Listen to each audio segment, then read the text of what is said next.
Hello, Cliff Stanwick, Stanwick Real Estate, and today we're going over the California Association Real Estate form that buyers are often asked to sign when working with a buyer's agent, the Buyer's Representation Agreement. And I want to welcome you to today's video on a form that a lot of buyers are asked to sign because a lot of buyer's agents are asked to have you sign. This is complicated.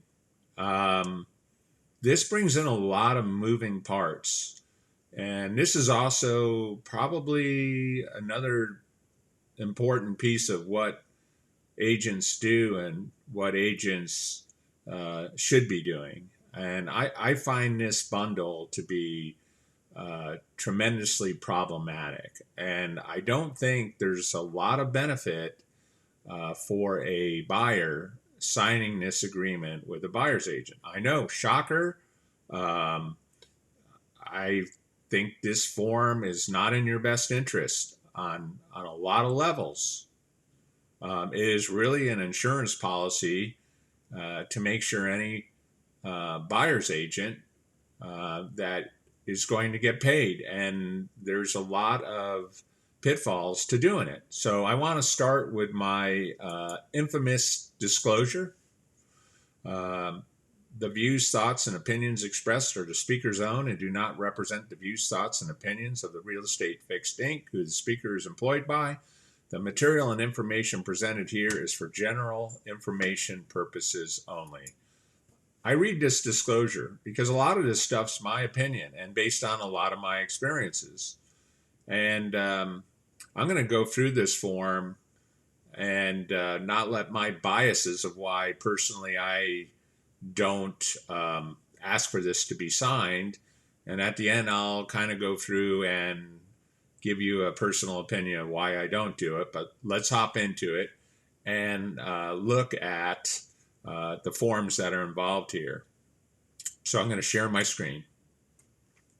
So this is the Buyer's Representation and Commission Agreement, or Compensation Agreement. It is 13 pages long. 13 pages. Did I say 13 pages? We haven't even gotten to it yet. Now here we are. We've gotten to it. And at this point, it is, I think it's, let's see, one of three. There's 3 pages. There's the second page. There's the third page. Then we throw in the buyer transactional advisory.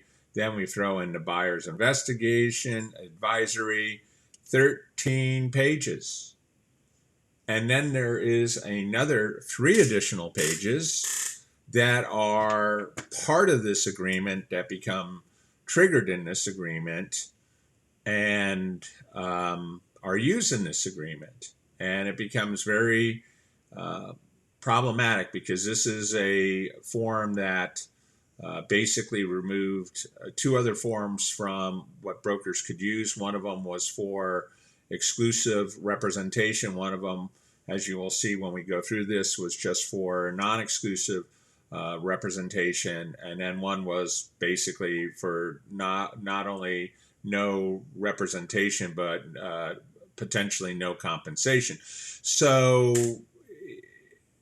again, this is complicated. So I want to kind of go through. I've covered these on other videos. A lot of these forms outside the agreement are found in the listing agreement, and they're also found in the purchase agreement. So I'm just going to go over, in some point, just going through some of these agreements, hop in the agreement, and then show you the rat's nest of triggers that are involved in here and probably why this isn't in your best interest. But here we go. Let's start with the screen share. So the first form you're going to sign is an agency, because basically this little line triggers this. The law requires each agent with whom you have more than a casual relationship to present you with this disclosure form. Now, say you're looking at houses and you go to an open house and you start chatting it up with the real estate agent. The agent seems to have a lot of local knowledge and you don't have anyone, or your agent's really helpful, but he's not that local agent guy. But you've got a casual relationship, and that agent may want to have you sign a real estate agency disclosure, and just to codify, what he's doing. But let's talk about what a buyer's agent is, right? A buyer's agent can, with the buyer's consent, agree to act as an agent for the buyer only. In these situations, the agent is not the seller's agent. Even by agreement, the agent may receive compensation for services rendered either in full or part from the seller. An agent acting for a buyer has the following affirmative obligations: to the buyer, a fiduciary duty of utmost care, integrity, honesty, and loyalty in dealing with the buyer. To the buyer and seller, diligent exercise of reasonable skill and care in performance of the agent's duties, a duty of honest and fair dealing and good faith, a duty to disclose all facts known to the agent materially affecting the value and desirability of the property that are not known to or within the diligent attention and observation of the parties. An agent is not obligated to reveal to either party any confidential information obtained from the other party that does not involve the affirmative duties set forth above. So again, when I have a conversation with you, I have created a implied agency, and I by default are responsible to provide these things to you without even signing it. But we're going to ask you to sign it, right? So say you go down the road and you sign the agreement at the bottom, you sign it, and you'll notice on the agency agreement, there's not necessarily a begin and an end date on it.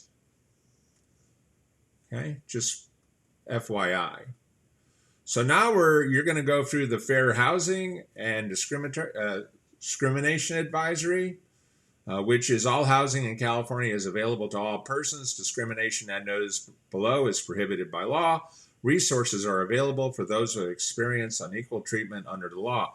So when you have a real estate agent and even a casual relationship, you are going to have someone look out for your best interest for any discrimination, and nor are they going to, they're going to have positive practices of showing you all the homes you want to see, and be very aware of, what fair housing entails and entitles you to.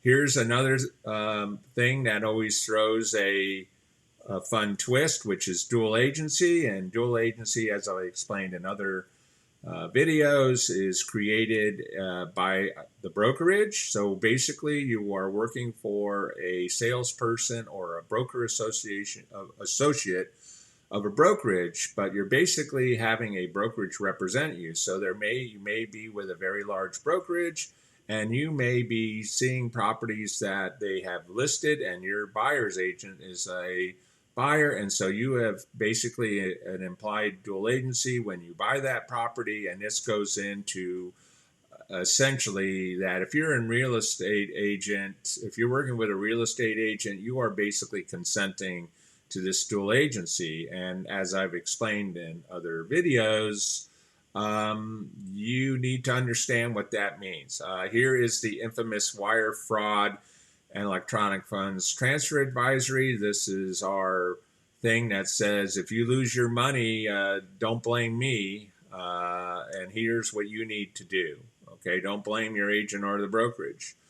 Now we get into the meat of this agreement, which is the next 3 pages. So let's just assume, for whatever reason, you think it's a good idea to have this agent represent you, okay? And you want this agent to represent you, and you want them to represent you for anything that you're going to buy. And that's where it becomes problematic. What is anything you want to buy?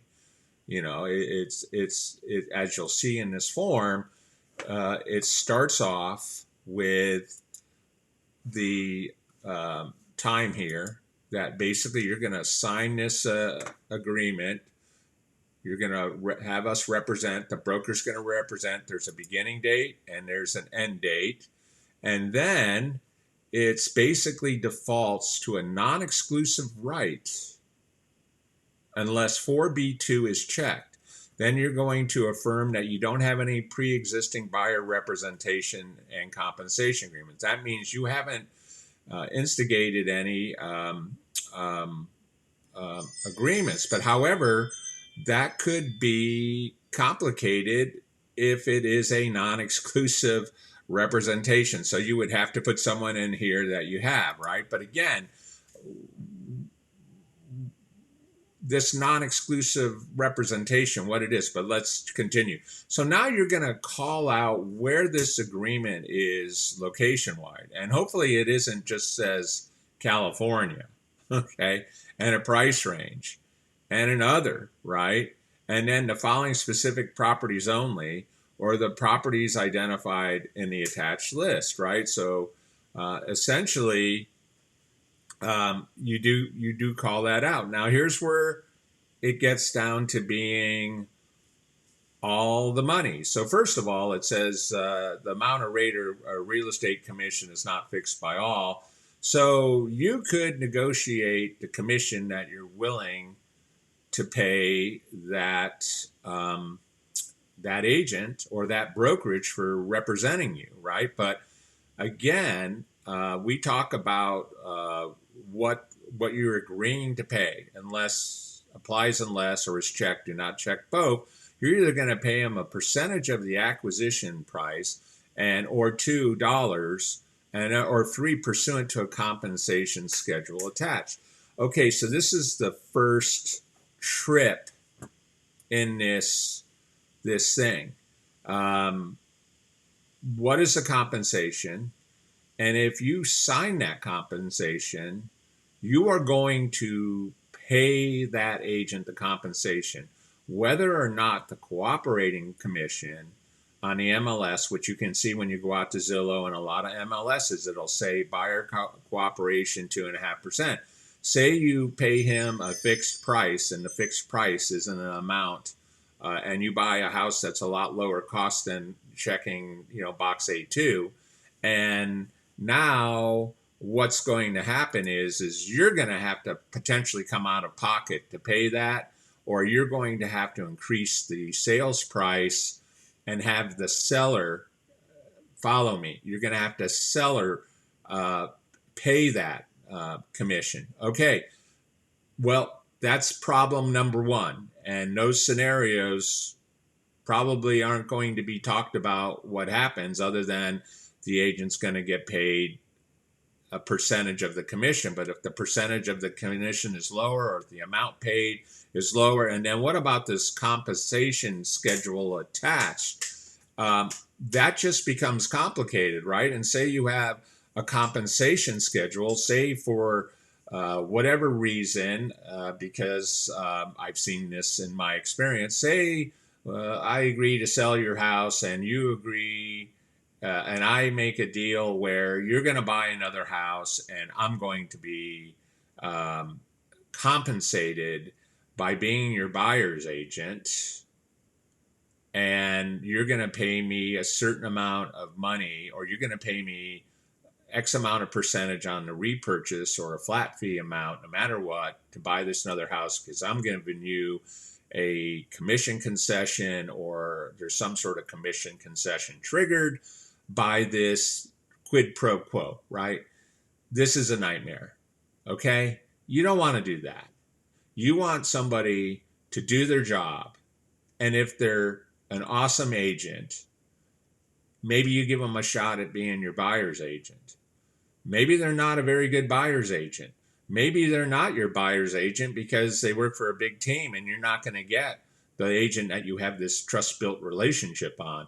I mean, this is just some of the nonsense that this is some of the pitfalls of this agreement. And we haven't even gotten into what's an exclusive or non-exclusive agreement is. So the compensation becomes like, you should be the first, spider tingling thing. You know, when Spider-Man gets all nervous, your spider sense should be going off when we start talking about compensation, and you should be thinking, what happens if I don't get the compensation? How does that work out? How does that impact the offer? How's that?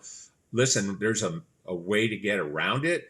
I don't think it makes you the greatest, strongest offer when you're asking the seller to pay the commission, or because you don't want to go out of pocket, and he's got a real nice clean offer where he doesn't have to do anything or raise the price or have any of that nonsense subject to appraisal.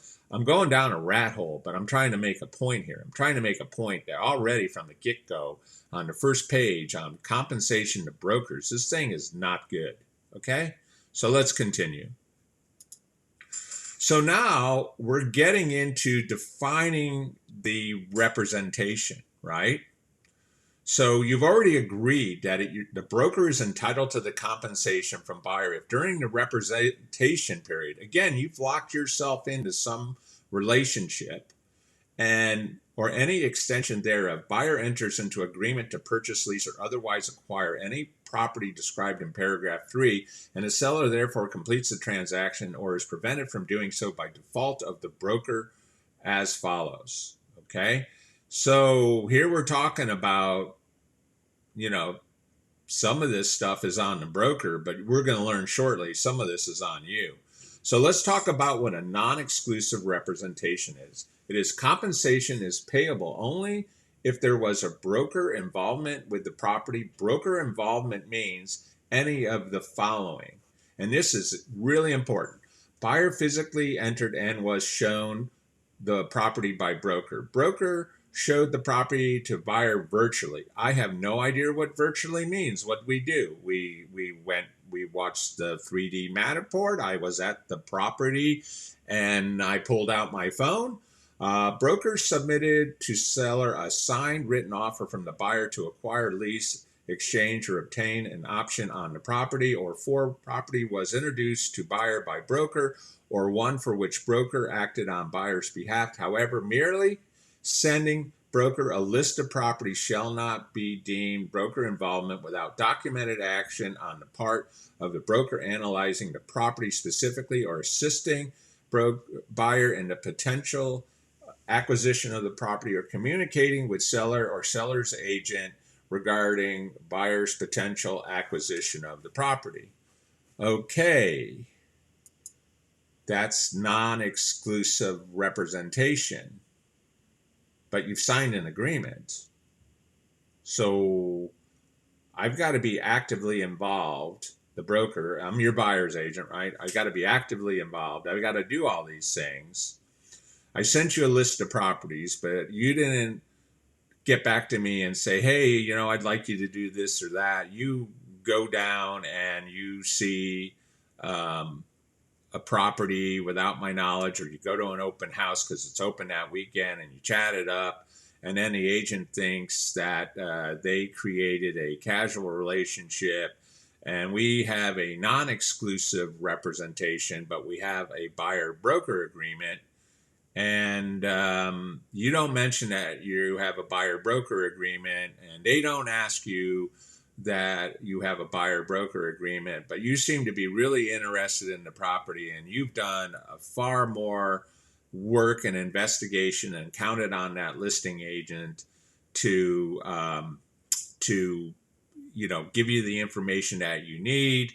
And then I never showed you the properties, but then you get back to me and I write an offer on the property, and then we open the door on the agent money game. And the agent money game that could happen on this is a thing called procuring costs. I won't even get into procuring costs. It's not a good thing. And I can have an agreement, and if it's non-exclusive, it's worthless. If it's exclusive, I've got something to stand on. But it's a problem, right? So here's the problem of what your buyer's agent is doing for you and the role that you have for your buyer's agent, and whether you should be paying a buyer's agent. and what you think a buyer's agent's duties are, right? So you don't even know what we do, right? And then you're signing this agreement for non-exclusive representation. And then you're going out and looking at homes because you were doing that while your house was listed. And, they ask you if you have an agent and you say, hey, I'm selling my house. Does it mean that he's representing you or she's representing you when you buy a house? So you chat it up with the agent, everything's cool. Next thing you know it, your agent never calls and you want them to write a full price offer. And then we're off to this who was the procuring cause, which then becomes a lot of back end fund for the agent who really didn't do any work other than write the offer. And although that might have been work,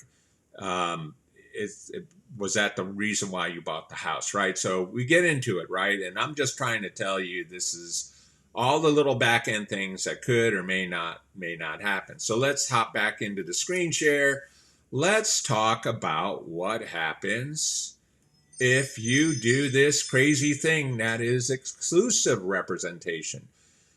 This agreement shall be exclusive and this horrible word called irrevocable. Buyer will devote time and resources to assist buyer in finding and acquiring the property in the expectation of being paid for broker services. Broker is, and when they bold type stuff, be scared. Broker is entitled to compensation if a buyer acquires property during the representation period with or without broker involvement, even if another broker is also entitled to be paid for representing buyer. Buyer includes any person or entity related to buyer who in any manner acts on behalf to acquire property described in paragraph 3. Okay, you do the exclusive representation. You're paying me. You're paying me. I'm your buyer's agent. You went and bought another property. You owe me a commission. That doesn't sound really good, does it? But that's what basically you're signing. And again, I'm not offering legal advice. I will again refer to my disclaimer. This is materials for information presented here. It's for general information purposes only. But I think that if you sign something that says broker is entitled to compensation if buyer acquires property during the representation period, with or without a broker involvement, even if another broker is also identified to be paid for representing buyer, I think that's not a good thing. Okay, so this is getting complicated. So one is basically I'm going to do some work for you, but it's not exclusive, and there has to be some proof of work, and that proof of work is kind of gray, versus the exclusive representation where broker is entitled to compensation if buyer acquires property during the representation period with or without broker involvement, even if another broker is also entitled to be paid for representing buyer. Wow, I think even if you did this thing, and even the fact that I don't really like it because there's still this gray area of proof of work, I definitely wouldn't sign the exclusive representation if I was a buyer. But let's get into the next part. The next part is all about protecting my commission for the work that I've done. I cannot share enough with you that when we start getting into cancellation of buyer representation agreements, we now trigger a whole bunch of stuff. Okay, so here we go. Either buyer or broker may cancel this agreement by giving written notice to the other. This agreement shall be terminated if 4B1 applies upon receipt of this notice. Now that's the non-exclusive, right? So the non-exclusive, you can basically cancel at any time, right? You just got to give a notice. Now, I don't have a notice for you, but you can give me a notice, and you probably need to agree what that notice is. Is it a email? Is it a letter? Again, you probably need to consult with an attorney and find out what is this notice that we talk about. And again, right, hopping back to the screen share, if it's non-exclusive, X amount of days after receipt, or if paragraph 4B2 applies. Now, this is the exclusive nightmare. 30 days after receipt of the notice.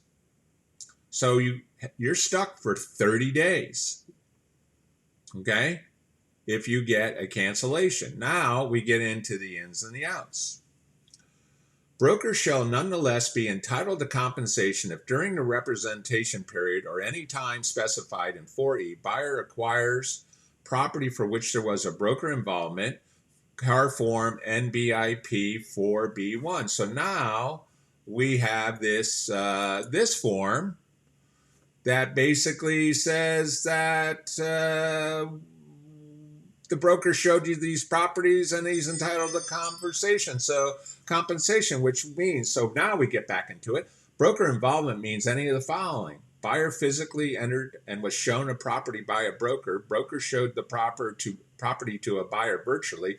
Buyer submitted to seller signed written offer from buyer to acquire, lease, exchange, or obtain an option to the property, or for the property was introduced to buyer by broker, or one for which broker acted on buyer's behalf. However, merely sending buyer a list of properties shall not be deemed broker involvement without documented action on part of the broker, such as analyzing the property for a buyer, specifically assisting the buyer in the potential acquisition of a property, C, communicating with seller or seller's agent regarding buyer's potential acquisition pursuant to the representation agreement. Broker identifies the following property for which there was buyer-broker agreement. And then, okay, say you go see a property and the buyer believes there was, or the agent believes there was broker involvement in it because maybe he called the agent before you went and saw it that weekend. And then you go see the property, but you're miffed off at them because you're not happy with whatever they're doing and you want to buy the house. Money does strange things to people. And money in this market does a lot of strange things because, we're not exactly selling 5 houses a month in this market. We'd like to have 5 houses that we could even find to sell in this market. This is a very... For real estate agents, this is a bad market. Why? Because the majority of this market has been bifurcated by new homes. A lot of the sales in this market are new homes, and existing homes, which is really our main work space. Okay, we're primarily resale agents. We're not new home agents. We're not busy.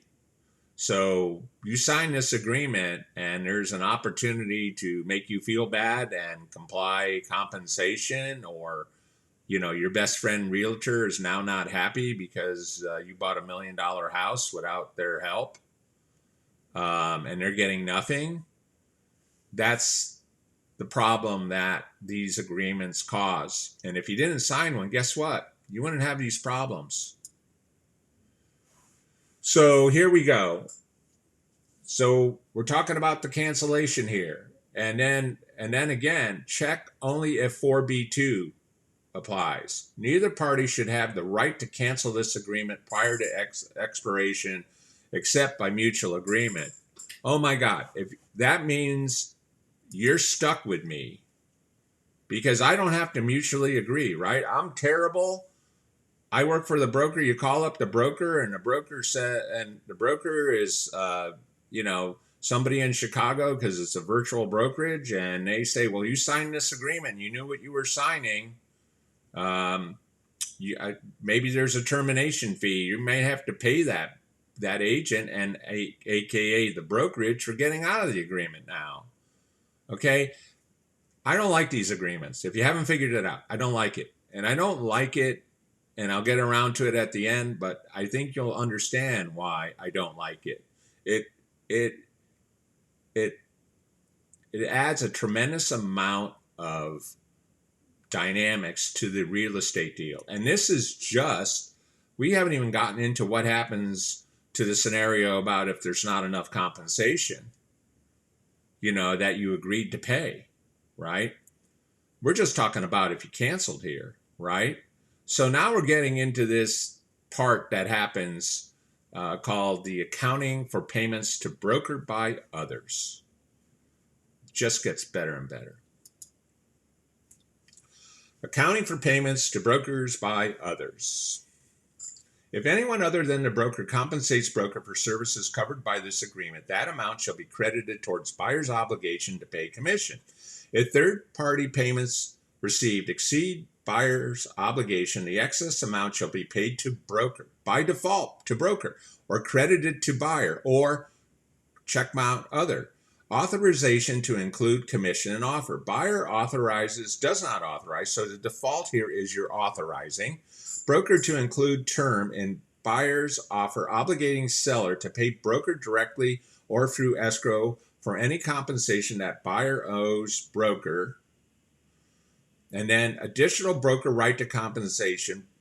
Broker shall be entitled to compensated provided for in paragraph 4A if within X amount of calendar days after expiration of the representation period for any extension thereof, if there is a cancellation after the effective date of the cancellation in paragraph 4C, buyer enters an agreement to acquire property for which the buyer involvement prior to the expiration of the agreement for any extension thereof, if there was a cancellation within time specified in paragraph 4C, broker delivers buyer written notice of these properties for which there was broker involvement, broker C.A.R form, and BIP. Okay, so what the heck does this mean? And again, we're not supposed to be attorneys, and this isn't the legal advice, so I'm guessing, I think it might mean, first of all, if I find a property with a real high rate of commission and my agreement with you is only 2%, and you agree to pay that, and there's a 3 or 3.5% commission, guess what? If you don't specify what happens to that extra commission, I get it. Awesome.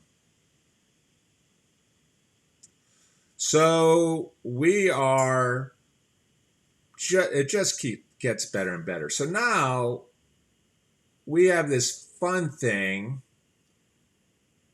where, because you have entered into a buyer-broker agreement, and it can be whether it's non-exclusive or it is exclusive, but more often than not that it's, say we have this agreement, it says buyer, broker, prior to writing an offer on the property, or if checked prior to showing a property, which is why you would do that, I have no idea, will disclose to buyer the amount of compensation broker expects to receive from a third party on that property by providing buyer with either one, a copy of the MLS listing showing the cooperating compensation offered to the broker, or a separate document such as an anticipated broker compensation disclosure form, ABCD. Broker independently or through escrow will disclose the final compensation broker receives from anyone other than buyer. Buyer is responsible for payment of compensation if the third party does not pay as anticipated. Okay. So remember the compensation thing at the top of the agreement where you're signing and you've made this deal because you're only gonna pay him 1% of, you're only gonna have to compensate him 1% of this property. That's the compensation agreement, and then you find out, or it's 2%, now it's 1%, or it's a fixed amount and it's lower. Now you get to sit there and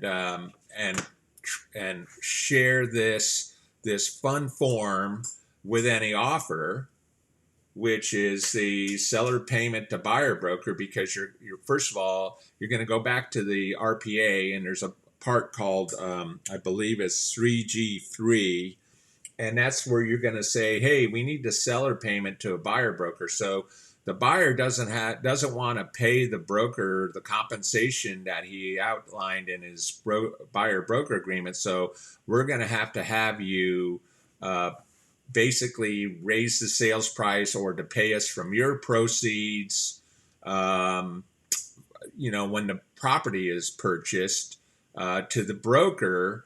And then the other piece of this is the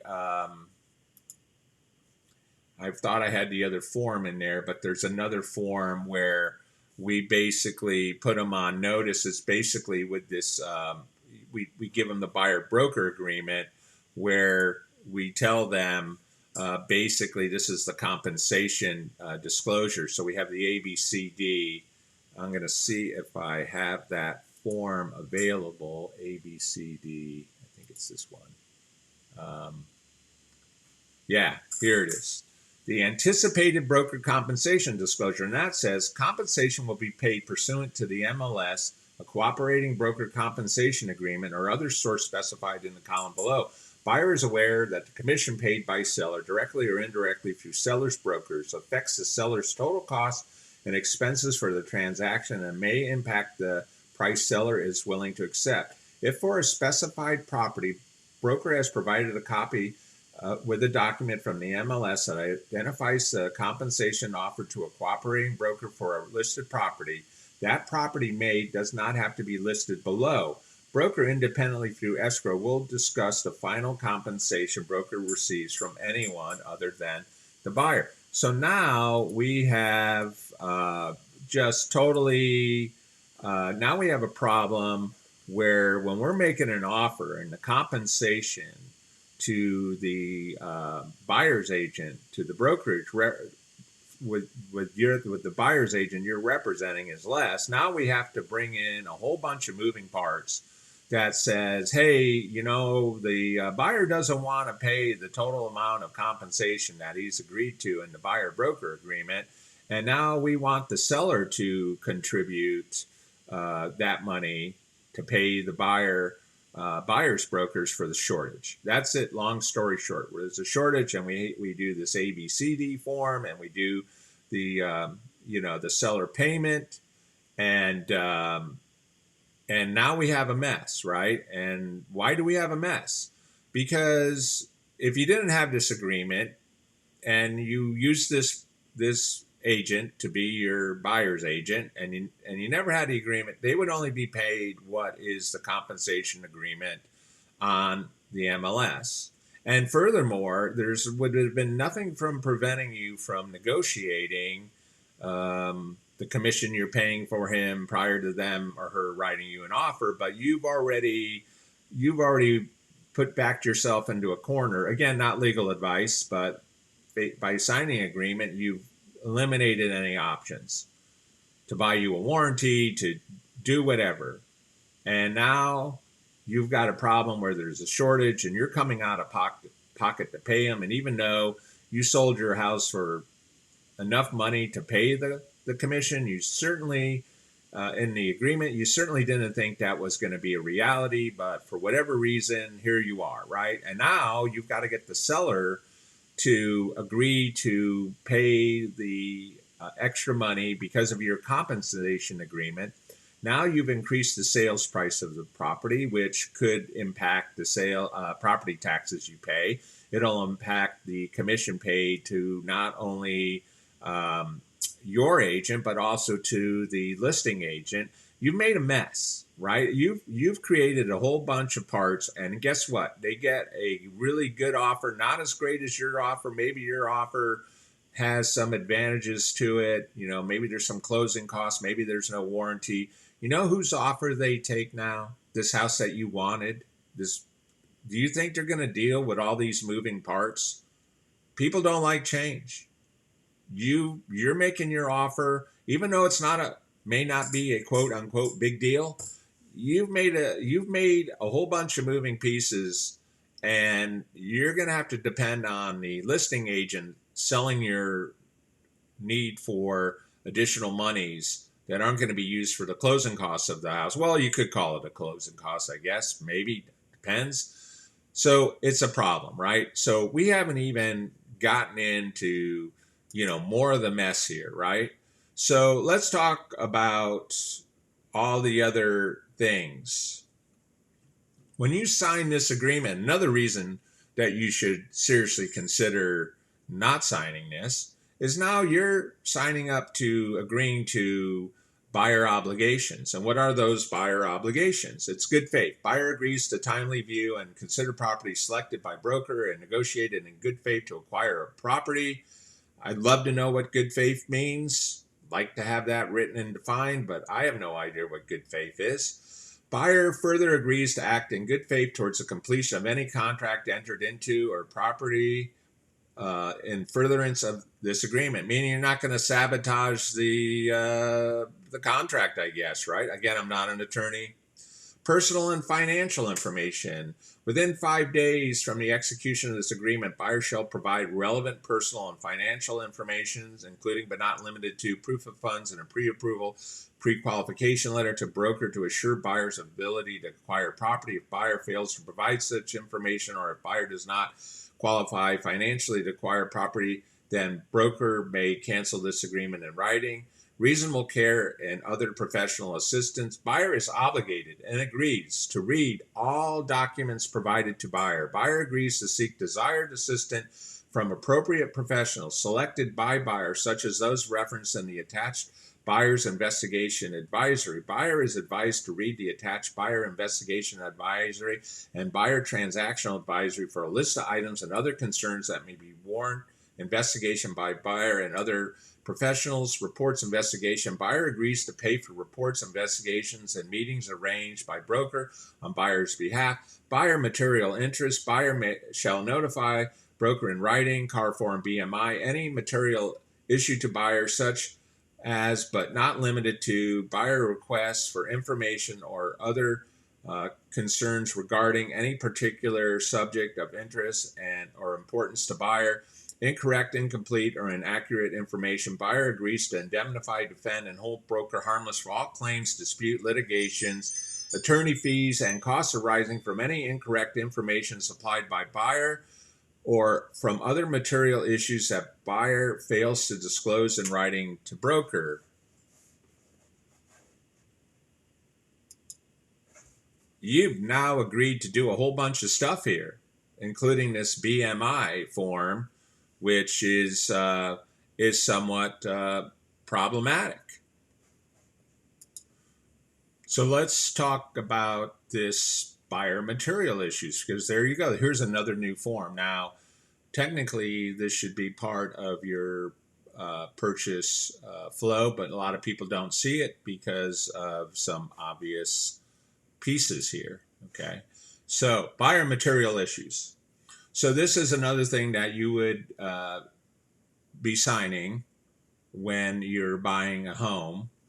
And then it puts you on the obligation to disclose material issues. So in accordance with the terms and conditions of the written and oral agreement between buyer and broker, buyer has agreed to notify broker in writing of any material issue to buyers, such as but not limited to buyer's requests for information on or concerns regarding or particular area of interest or importance of buyer's material issues.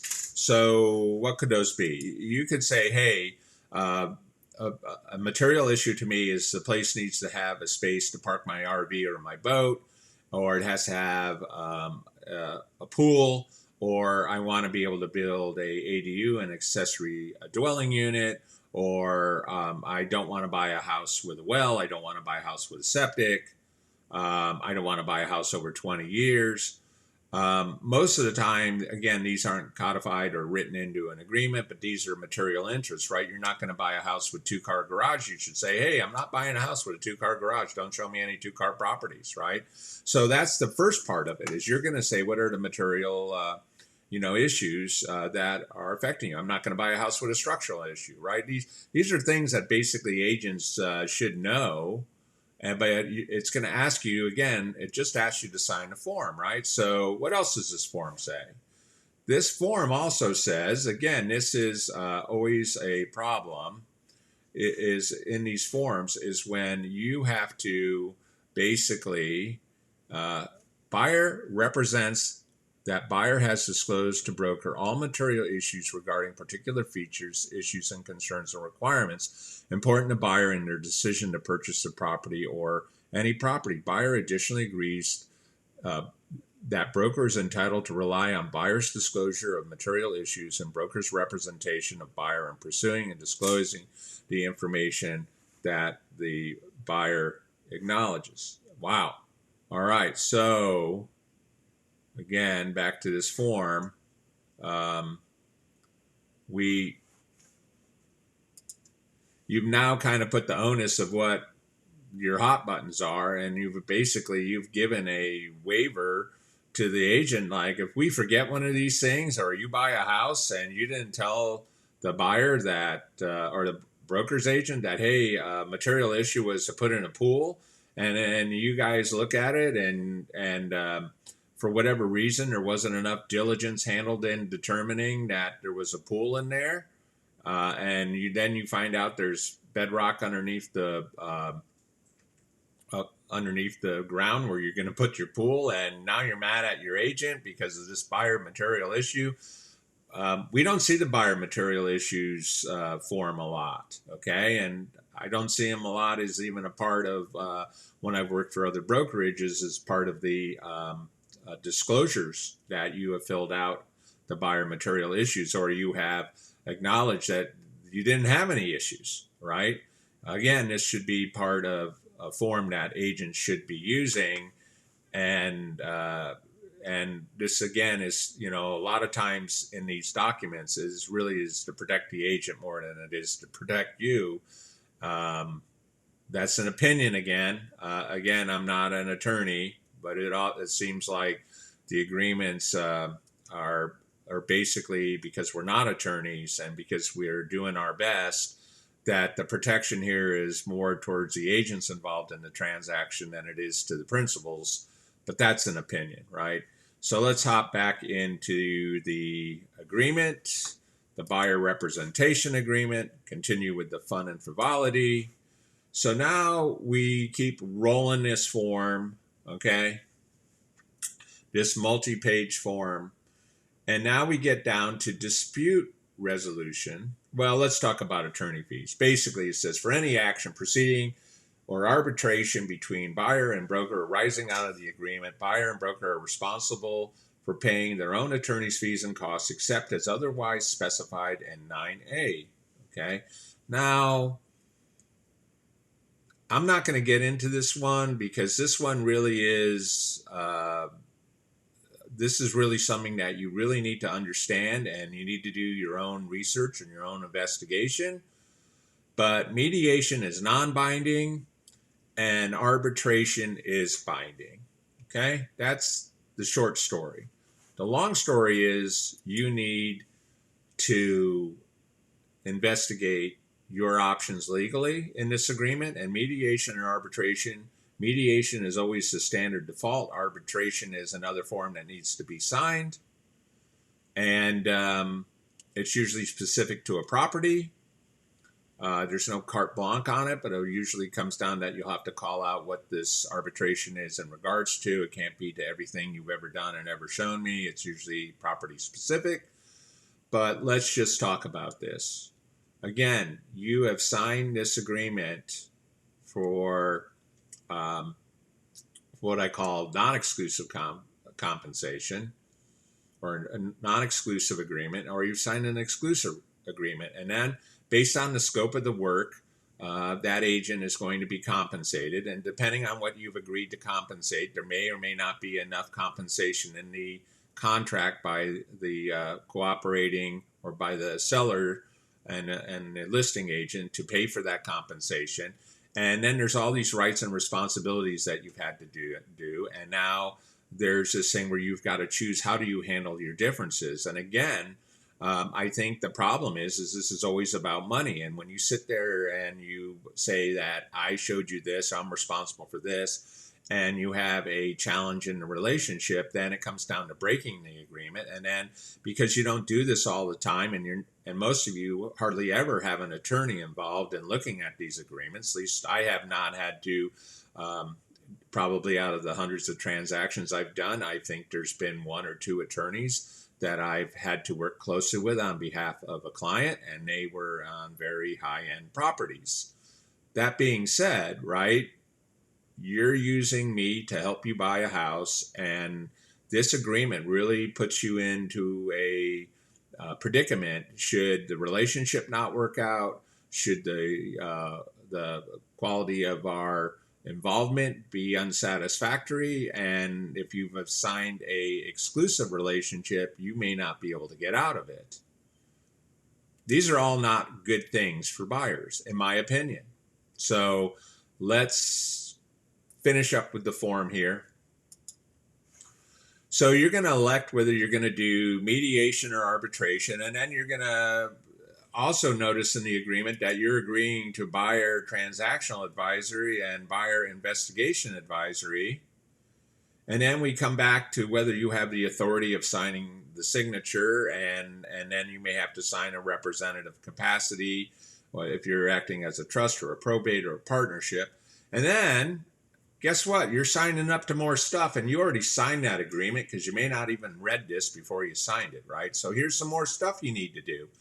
Buyer obligations, reasonable care, and other professional assistance. Buyers have affirmative duty to take the steps to protect themselves, including the discovery of the legal, practical, and technical implications of discovered or disclosed facts and investigation of information and facts which are known to them or within their diligent attention and observation. Buyers are obligated to read all documents provided to them. Buyers should seek desired assistance from appropriate professionals selected by them, such as those referenced in the attached Buyer's Investigation Advisory, C.A.R. Form BIA. Buyers are advised to read the attached Buyer's Investigation Advisory for the list of items and other concerns that may warrant investigation by them or other professionals. Communicating important issues. This is critical. Buyers need to notify their agent in writing of any important or material issues to them, C.A.R. Form BMI. If buyer's circumstances or interests change during the property buying process, buyers should notify their agent in writing. So again, right, that's just the buyer transactional advisory. So these are more things that you are obligated to do, that you have signed, that you are taking affirmative duty to take steps, right? Kind of makes you wonder what your agent's really doing. We're doing paperwork. That's what we're doing. We're aiding with the searches. That's what we're doing. We're going to give you some recommendations on offering price and terms, but really the rest of it is kind of on you. Again, not legal or professional advice in regards to what we do or what we don't do, but it gets back to why I'm doing these videos, all right? I've been doing this for a long time. I am not professing myself to being a know-it-all, all right? I learned something I continue to learn every transaction about what I could have done better, because that's how I'm wired. I'm an engineer. It's always about a process improvement. So that's just a transactional advisory. Let's look at the last part of this form, which is, again, the buyer investigative advisory. So now it talks about the importance of property investigations. The physical condition of the land and improvements being purchased is not guaranteed by either seller or brokers. You have an affirmative duty, there's that word again, to exercise reasonable care to protect yourself, including the discovery of the legal, practical, and technical implication of disclosed facts and the investigation and verification of information and facts that you know are within your diligent attention and observation.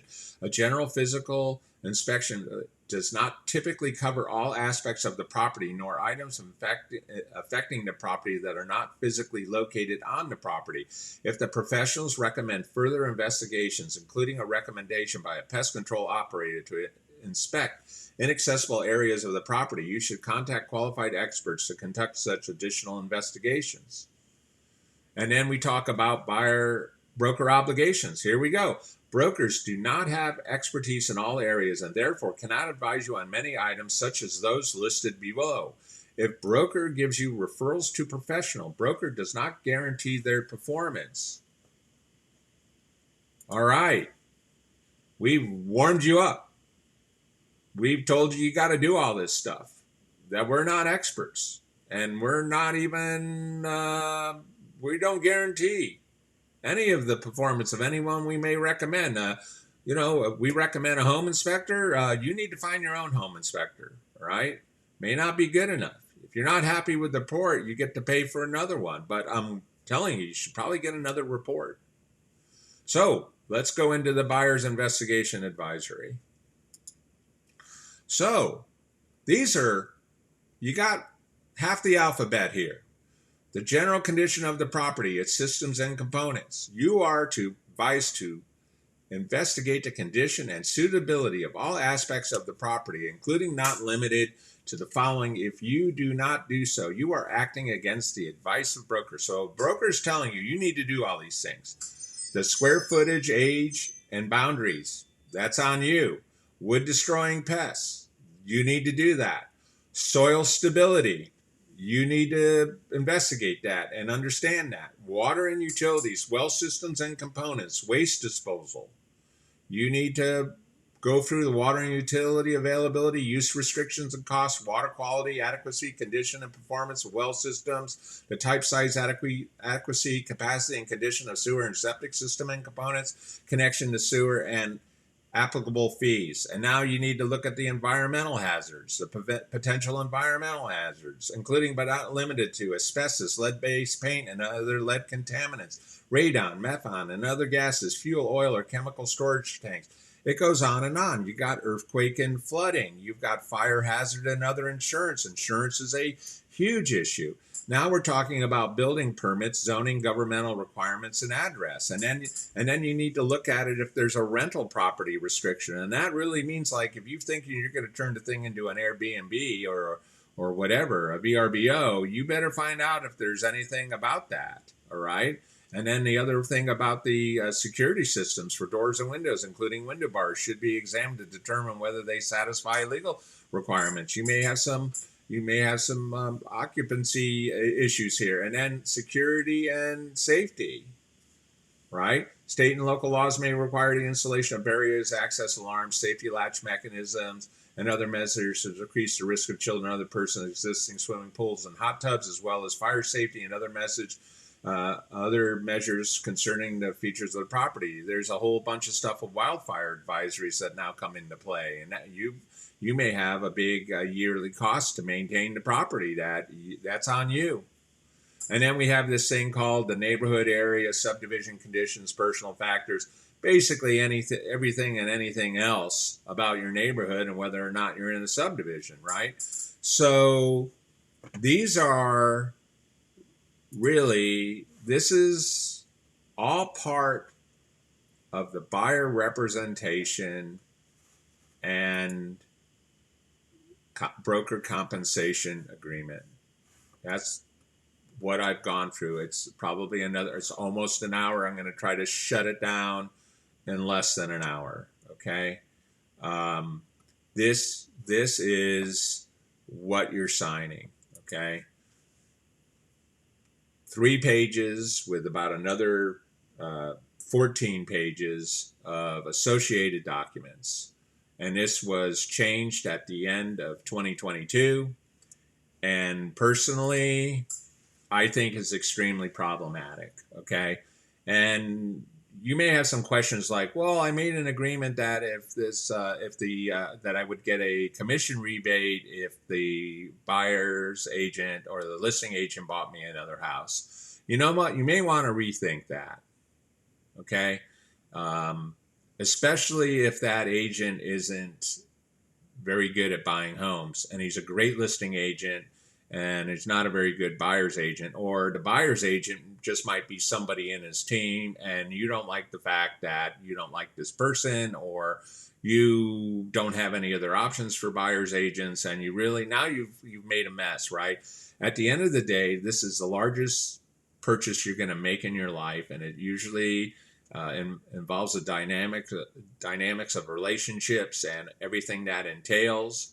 And it's all about location and amenities and schools and whatever, right? It's complicated. Buying a house is complicated. Don't make it complicated. You can really keep it simple. Find an agent that is doing the work. Stick within the goals of an agency agreement. Have them fill out the offer. Have them do the work. Have them be proactive in showing you properties. Understand that they need to do work to get paid, and make them work and pay them for doing the work.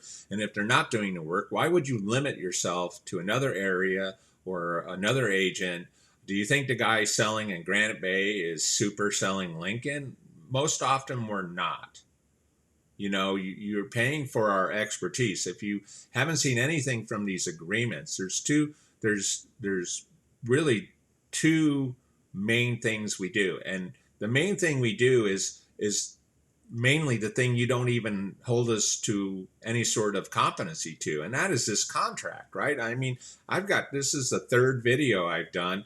I lament doing these videos because it's just hard to even for me to say, hey, I know what I'm doing. I look at these forms and I'm like, oh my God, there's all these missing, all these parts that I need to be doing. I need to do the BMI, the ABCD, the NPIP, the C.A.R. I need to have a trigger for a safety clause, which I didn't even really get into. I need to do the mediation or the arbitration. There's a lot to do, right? We're barely doing a good job selling your house, okay, and writing a contract. Don't throw another agreement in here. I'm begging you, right? It's not funny, but it is, right? We're not attorneys, right? We're not attorneys. And so there's a lot of trust going on here that we do it. The easiest way to keep this relationship is you gave us a task. We were tasked with either selling your house or we were tasked with buying your house. If we do the work, we should get paid. It shouldn't be complicated. There shouldn't be a lot of moving parts.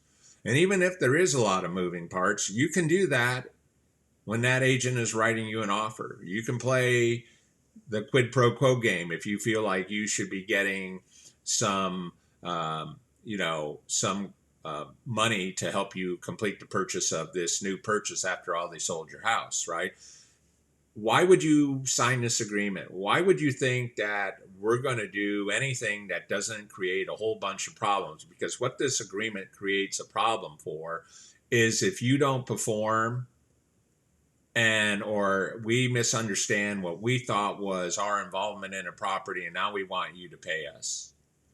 And I don't see why you would sign it, right? But I also want to share with you that,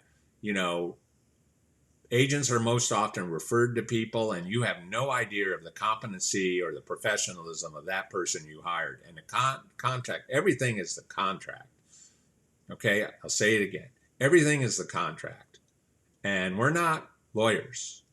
So you better have some validation of our competency. And I'm not saying I did this perfect, probably not. And there again should be, here I am, a broker, been doing this for a long time, been doing this thing for, almost 20 years. And we keep getting new and new forms. And, this is a really good exercise for me because it's making me go through these forms. Well, you now have a roadmap to ask your agent, that's being your buyer's agent, what they're going to do. You now have a roadmap to learn what happens if they do a buyer representation and broker compensation agreement. And you probably would say, you know what, I'm willing to enter into a non-exclusive relationship where your compensation is limited to the cooperating commission provided to you on the MLS. And I'm willing to give you one small town. All right. That may be a symbol of good faith, but I don't think you should ever let any of these moving parts of real estate become problematic to buying the property that you really, really want, especially in a market with very, very little choice. So with that, I'm going to tie this up. I want to thank everybody today for joining me on this video and watching this video. I'm trying to basically deconstruct the value of real estate agents. I'm trying to show you what we should be doing, not what you think we should be doing. And I think it's really important to find somebody who's going to work hard for you and that you can trust and that you believe is doing the best they or he or she can to help you sell your house or to buy your next house. So I would love it if you would subscribe to my YouTube video channel, Cliff Stanwick Real Estate. Follow or like me on Facebook at Cliff Stanwick Real Estate. And as usual, you can go to my website, which is stanwickre.com. And you can, see what I do and how I do it. So with that, I wish you all the best in your hunt for real estate in 2023. Thank you and have a great day.